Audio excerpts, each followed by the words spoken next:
The year was 2122. Humanity had entered its first widespread phase of elective bionic augmentation. For the first time, it became common for people to replace healthy body parts with durable, tech-integrated prosthetics, not for medical necessity, but for performance.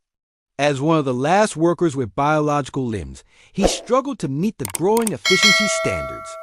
His natural muscles simply couldn't compete, producing only about a fifth-tenth of the strength that his co-workers' company-sponsored cyber-build prosthetics provided. On June 3, 2124, facing the pressure to stay employed, Jack finally agreed to replace his arms and legs with bionic versions. Jack, 29, had resisted such changes longer than most. He was part of the dwindling group of adults who remained entirely biological. Over the next 15 years, by age 45, Jack had replaced his spine, rib cage, heart, eyes, ears, teeth, and various internal organs. Jack's brain had to be removed and placed into a newly integrated cranial system. Visibly, his new skull looked entirely human, complete with synthetic skin and facial features. Everyone who underwent the procedure could customize their new face. Jack, never fond of his own, chose a completely new look. Eventually, he even replaced his skull and neck. These augmentations enhanced his body's performance and longevity, while also syncing seamlessly with external tech. The global shift toward digitization led to a near-complete elimination of physical labor roles. After a turbulent adjustment period, new virtual sectors emerged centered around VR, AR, digital entertainment, communication, and experience-driven services.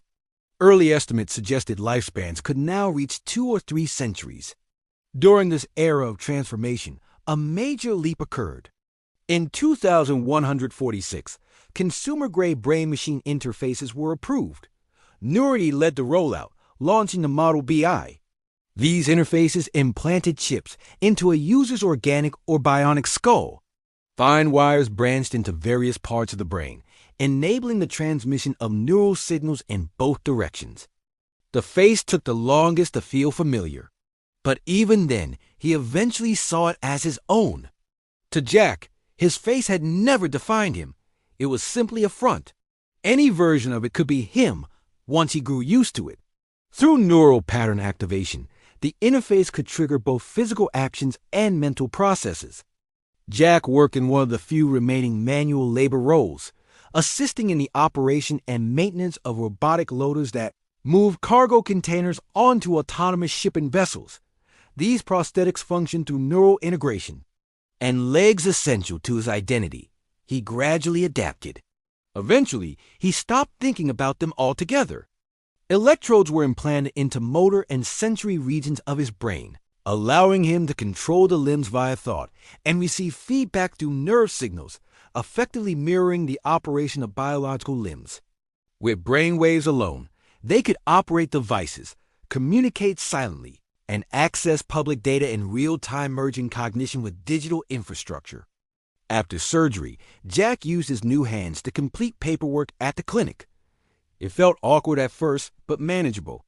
At the bottom of the form, he signed his name, Jack Aldis, Bionic Augmentations. Over the following years, Jack slowly adjusted.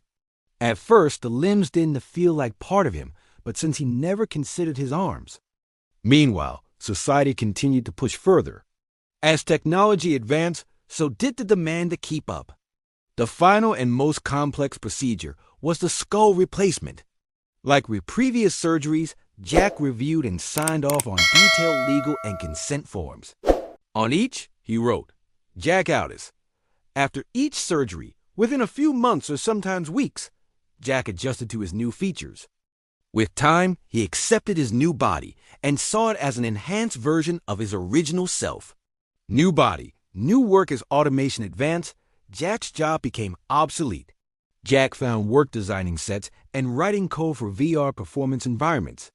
This tech allowed users to connect their minds directly to the cloud. One of the most groundbreaking features was skill programming. Users could download and delete aptitudes in seconds, as if they had spent years mastering or forgetting them. As with previous augmentations, participation remained optional.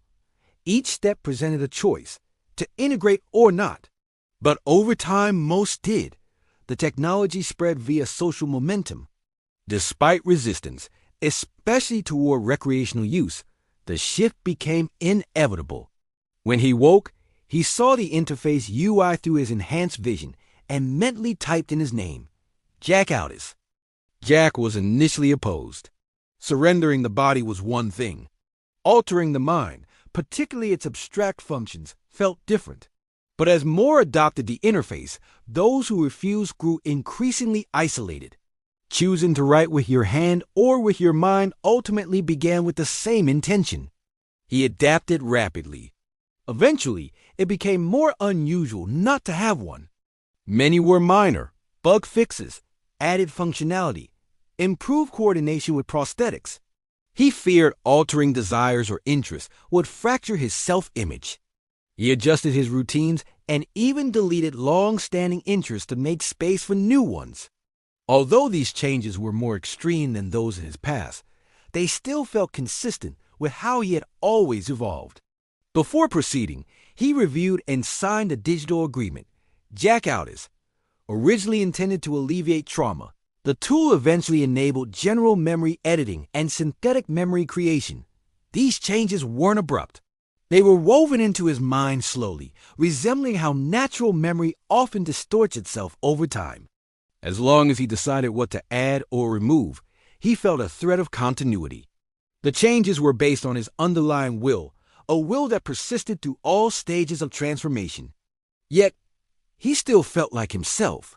Somehow, continuity endured not in what he remembered, but in the fact that he remembered being. He had lost the ability to define who he once was, but the sensation of self remained. Still, over time, the familiar pattern played out. Norms shifted, pressure mounted, and Jack relented. But others reached deeper modifying behavioral tendencies, emotional preferences, and personal habits. Jack gave in. The procedure was quick and painless. Software updates. At first, controlling software with thought alone felt strange. But Jack quickly realized it wasn't so different from how he had always functioned. As time went on, he downloaded and erased skills as needed. To Jack, nothing about this felt fundamentally new. Throughout his life, he had learned and forgotten countless things, yet always felt like the same person. This experience, though accelerated, mirrored that process. He realized his identity had never rested in his skills, but in the consciousness experiencing them.